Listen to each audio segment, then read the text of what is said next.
Hello to my beautiful people.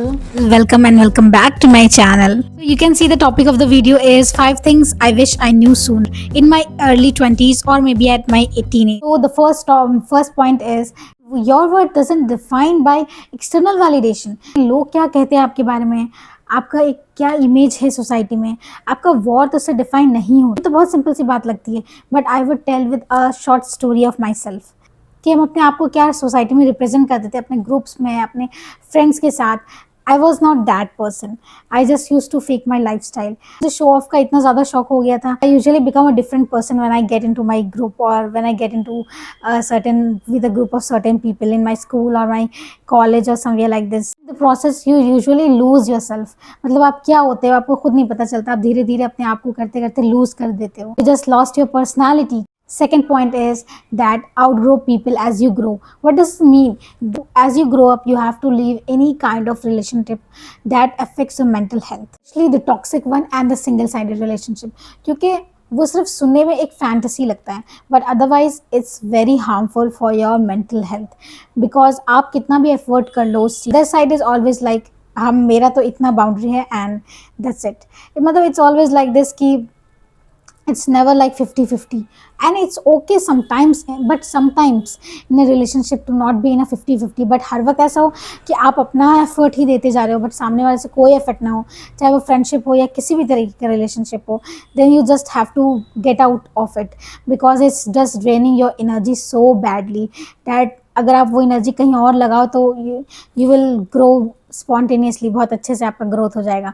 But अगर आप उस चीज़ में रिलेशनशिप में अपना एनर्जी वेस्ट करो, you are just draining out your energy and it's have no future. Trust me, it has no future. Third point is guys that your mental health matters. What does it mean? It means कि जैसे हम लोग grow होते जाते हैं, we get to know कि हमारे साथ जो बचपन में हुआ था वो नॉर्मल नहीं था, और we have suffered with childhood trauma और something like this which is very bad and we have to come out of it.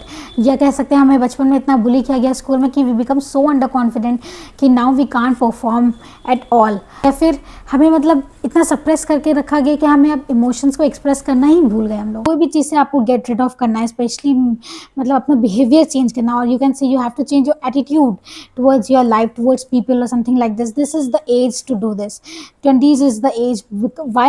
Because इस वक्त हमें पता चल जाता है कि हमारे साथ क्या प्रॉब्लम है. बचपन से अगर हमारे साथ कोई चाइल्डहुड ट्रॉमा हुआ है, और आई कैन से कि हम लोग एक बहुत ही अजीब फैमिली बैकग्राउंड में रहे हैं. द मेन प्रॉब्लम, कभी कभी बच्चों को क्या होता है, बहुत गुस्सा आता है, और वो जैसे जैसे हम लोग बड़े होते जाते हैं, it's affect our health personally as well as professionally.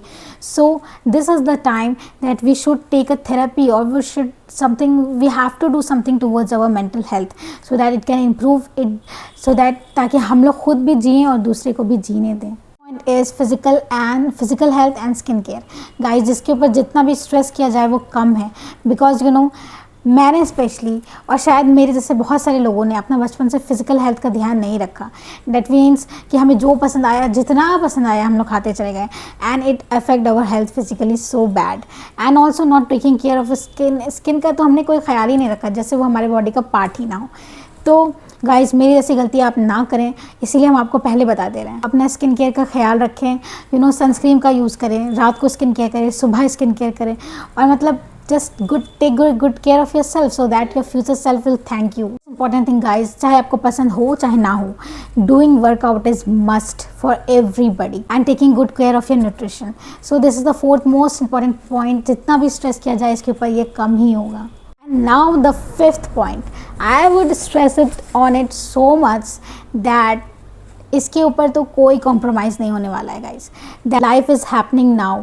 What does it mean? जब मेरे पास ये होगा तो हम ऐसा करेंगे, जब मेरे पास वो होगा तो हम इतना खुश होंगे. I can't stress it more कि जो अभी आपकी लाइफ में चल रहा है, just try to enjoy those moments. इसी को कहते हैं रोमांटिसाइजिंग योर लाइफ.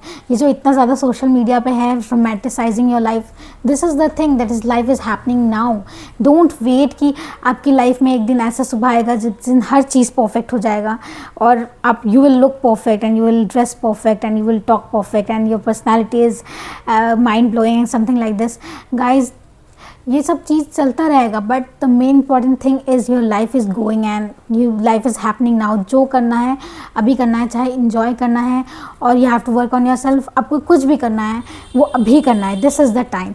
अपने फैमिली में जो भी छोटे छोटे मोमेंट्स हो उसको एंजॉय करे, मतलब अपने साथ कोई अपना सेल्फ टाइम स्पेंड करे तो उसको एंजॉय करे, मतलब कुछ भी ज़िंदगी में चल रहा हो तो उसको मतलब फील करे, उसको एंजॉय करे, उसमें जिए, वो पल को जिए, because it's not going to return. These are 5 things I wish I knew sooner in my teenage, कि मैंने जो अपना एनर्जी वेस्ट किया किसी इंसान के ऊपर, और आई कैन से जो मैंने अपना फिजिकल हेल्थ का ध्यान नहीं रखा, और आई कैन से कि जो मतलब मुझे अपने पैटर्न्स को समझने में इतना टाइम लगा, विश आई न्यू सूनर कि हम उसमें ज़्यादा अपना टाइम वेस्ट ना कर पाते।